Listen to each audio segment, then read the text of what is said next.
Se já houve um momento na história da Igreja professa em que era vital que as pessoas tivessem autoridade divina para seu caminho e poder divino para segui-lo, este é o momento. Existem tantas opiniões conflitantes, tantas vozes dissonantes, tantas escolas opostas, tantas partes em conflito, que corremos o risco de perder o equilíbrio em todos os pontos e sermos carregados não sabemos para onde. Encontramos os melhores homens em lados opostos da mesma questão, homens que parecem ter o único olho na glória de Cristo e que tomam a palavra de Deus como sua única autoridade em todas as coisas. O que uma alma aflita deve fazer? Como proceder diante de tudo isto? Não existe um ponto de paz onde ancorar o pequeno barco, longe das agitações selvagens do oceano tempestuoso da opinião humana? Sim, bendito seja Deus, existe, e você pode conhecer a profunda bem-aventurança de lançar âncora ali, neste exato momento. É o doce privilégio do mais simples filho de Deus, o mais simples bebê em Cristo, ter autoridade divina para seu caminho e poder divino para segui-lo. Autoridade para sua posição e poder para ocupá-lo. Autoridade para seu trabalho e poder para que faça isto. A autoridade se encontra na palavra divina. O poder é encontrado na presença divina.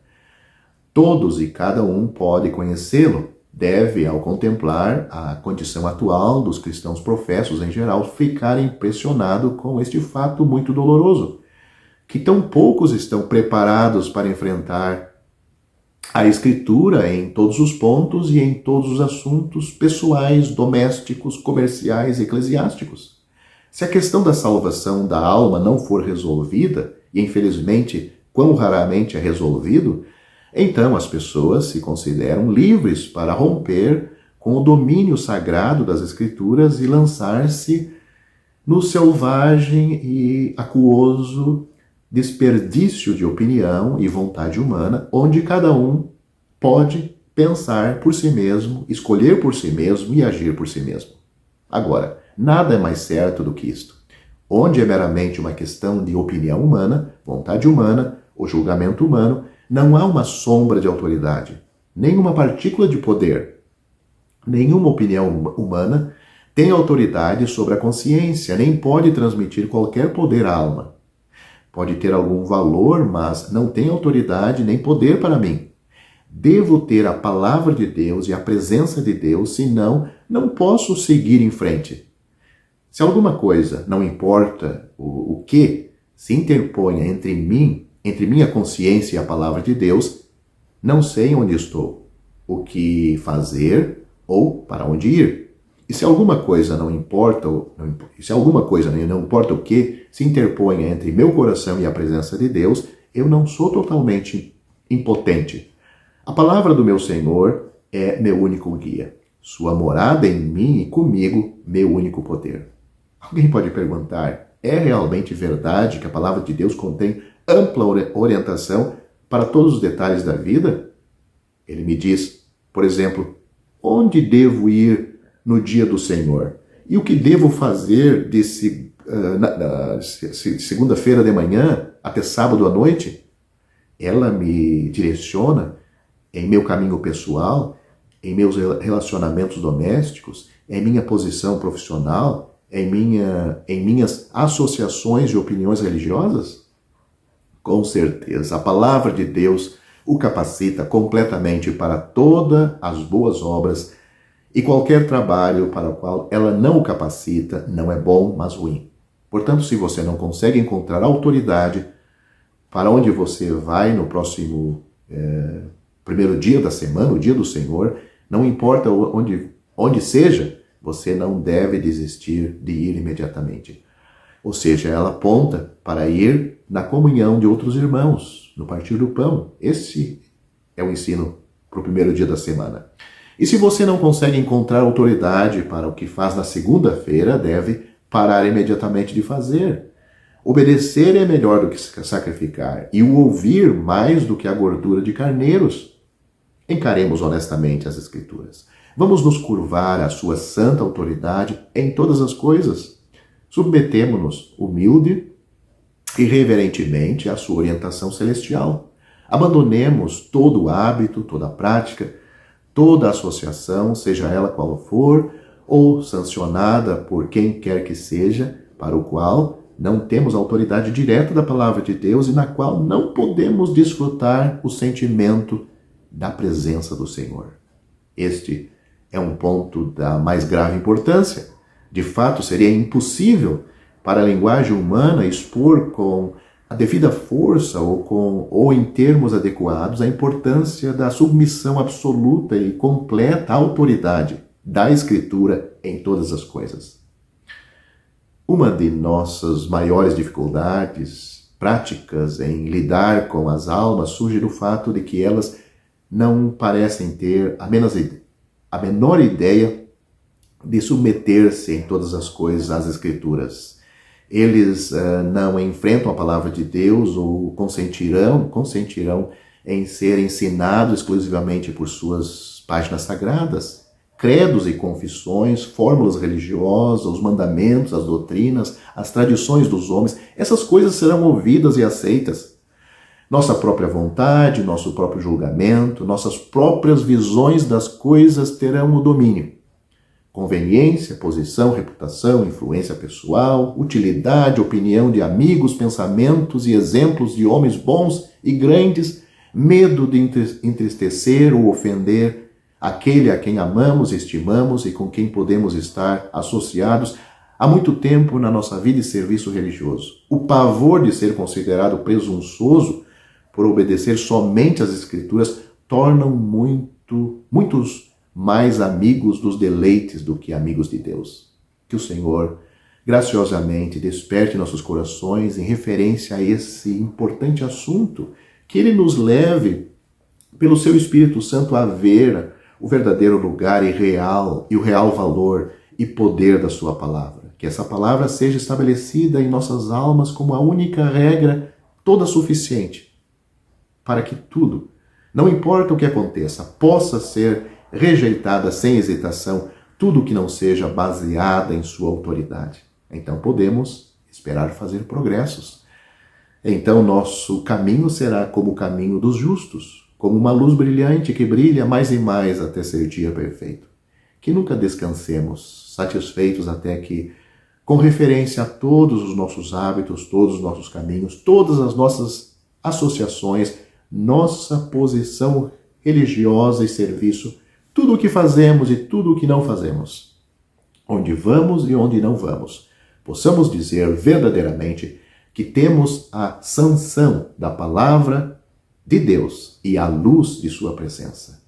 Temos, portanto, neste caso, autoridade e poder. Se você ainda não está salvo, não creu em Cristo de forma alguma. A Escritura, ou a Bíblia, não conhece duas maneiras de crer, uma certa e outra errada. Podemos falar de fé viva e fé morta, mas a Escritura fala de crer no que Deus diz. Fé nos homens e fé em Deus são os mesmos exercícios da mente. A diferença não está na fé, mas na pessoa em quem a fé se apoia. Paulo não disse ao carcereiro, a história contada em Atos capítulo 16, ele não disse, crê no Senhor Jesus Cristo de uma maneira certa e serás salvo. Esta frase está em Atos capítulo 16, versículo 31. Você lendo lá a frase, Paulo não disse desta forma, crê no Senhor Jesus Cristo de uma maneira certa e você será salvo. Se o tivesse dito, o pobre, ignorante, pagão, carcereiro não o teria compreendido.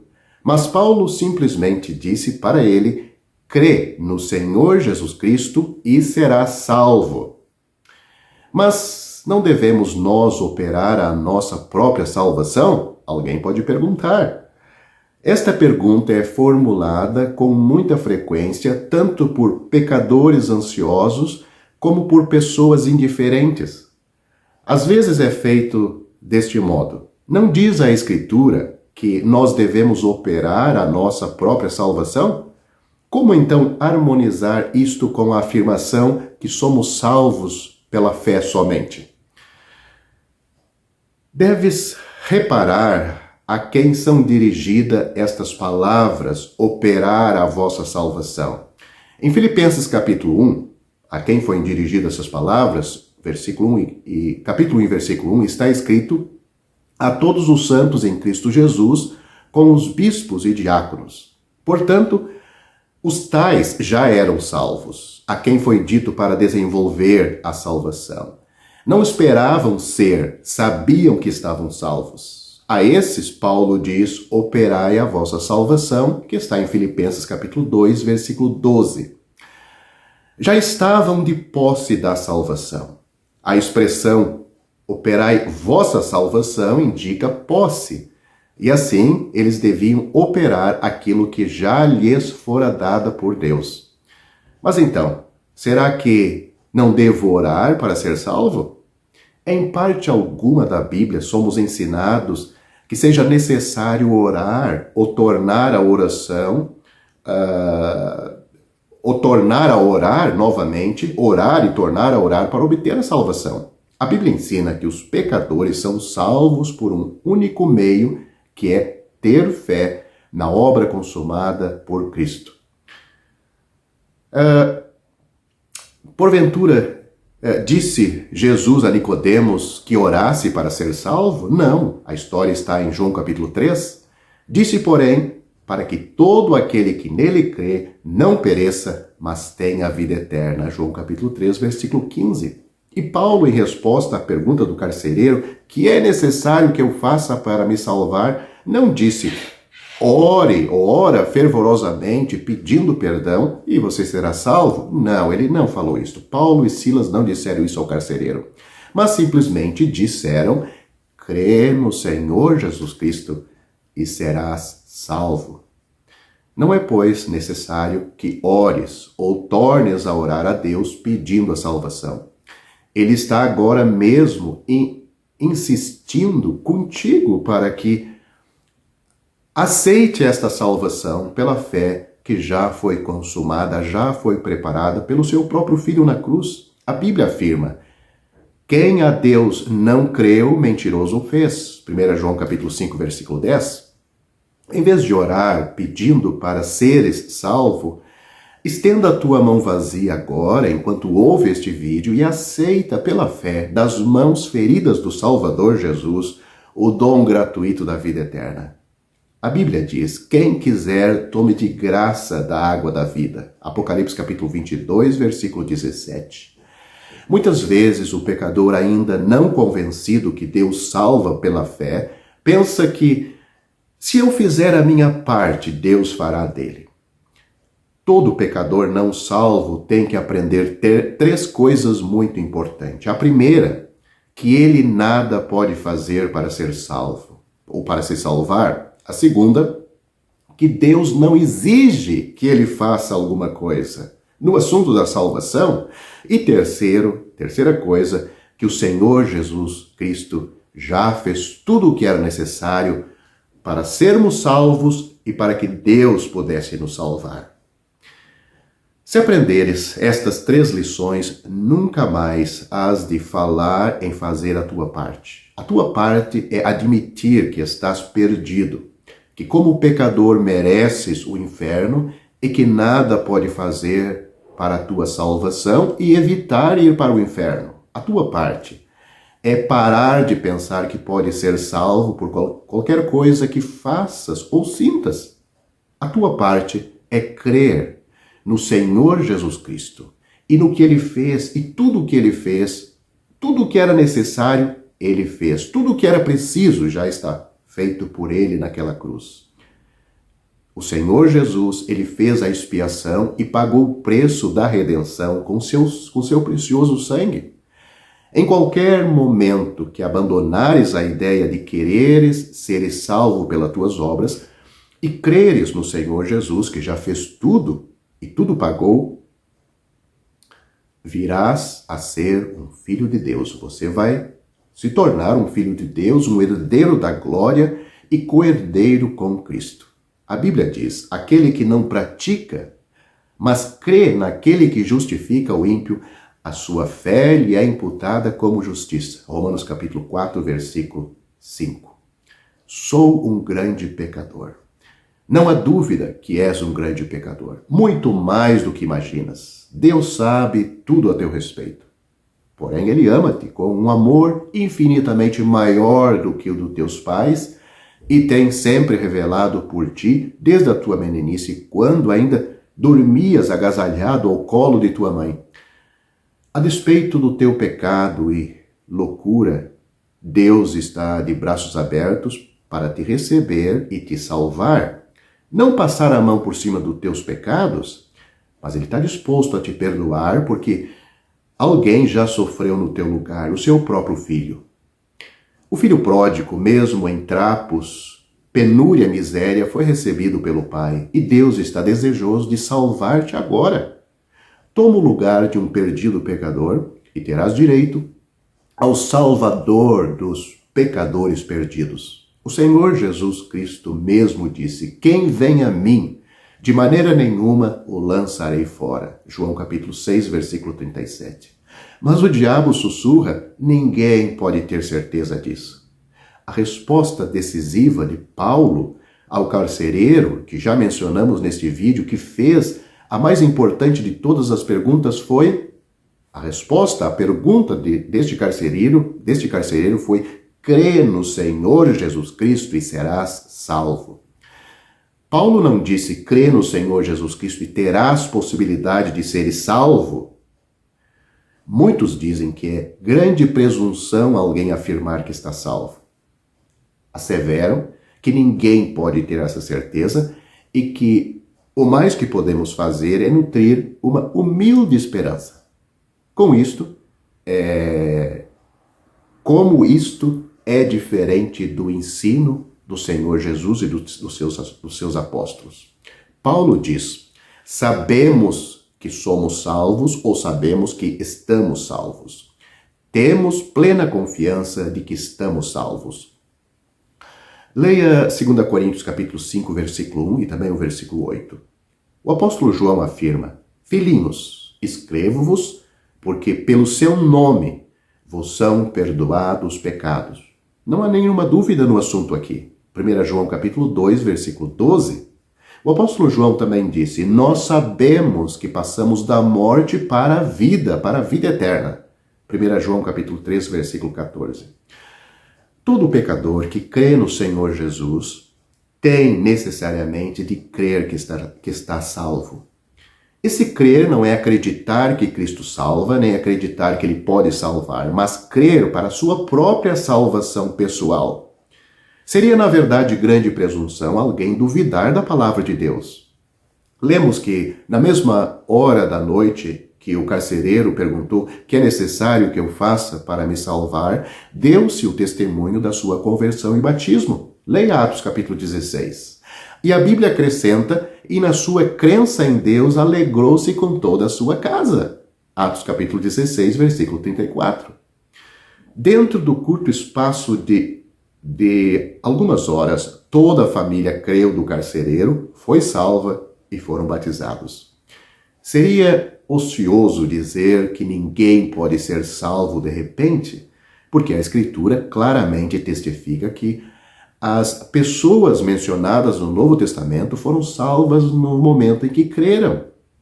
Quanto tempo levará o filho a acreditar no que lhe diz o pai? Nenhum instante. Deus emprega uma outra figura para mostrar como o pecador pode ser salvo. Nós temos as palavras, o olhar. Há um versículo na Bíblia onde o Senhor diz: olhai para mim e sereis salvos, todos os termos da terra. Isaías capítulo 45, versículo 22. Quanto tempo levava para o israelita ser curado da mordidura da cobra, da serpente, em Números capítulo 21 e no versículo 9? Se no momento antes estava morrendo, no momento depois de olhar para a serpente de metal estava curado, simplesmente porque confiou na promessa, na palavra de Deus, olhará para a serpente de metal e ficará vivo. No mesmo momento em que creres no Senhor Jesus, olhares para Ele pela fé, serás salvo. Olhares para Ele como o único que pode te salvar. Ouça o que o apóstolo João disse aos crentes de seus dias. Estas coisas vos escrevi para que saibais que tendes a vida eterna, vós que crede no nome do Filho de Deus. Que versículo claro. 1 João capítulo 5, versículo 13. Não é presunção crer no que Deus diz, mas duvidar da palavra de Deus é fazer-se culpado do maior pecado que o homem pode cometer, o pecado da incredulidade. Portanto, você que me ouve, você deve ser salvo. Não porque eu estou dizendo, mas porque eu estou transmitindo o que a Bíblia afirma. O Senhor Jesus Cristo disse, falando com Nicodemos, a quem já citei neste vídeo, no Evangelho de João, capítulo 17, ele disse que Deus enviou seu Filho ao mundo, não para que condenasse o mundo, mas para que o mundo fosse salvo por ele. Quem crê nele não é condenado, mas quem não crê já está condenado, porquanto não crê no nome do unigênito Filho de Deus. Para você ser salvo, como pecador, merecedor do inferno, mas não querendo ir para lá, arrependido dos seus pecados, você pode crer naquele que consumou a obra para a nossa salvação, descansar nele. Como eu já disse também neste vídeo, ele disse, aquele que vem a mim, de maneira nenhuma eu lançarei fora. Portanto, crê no Senhor Jesus Cristo e você também será salvo.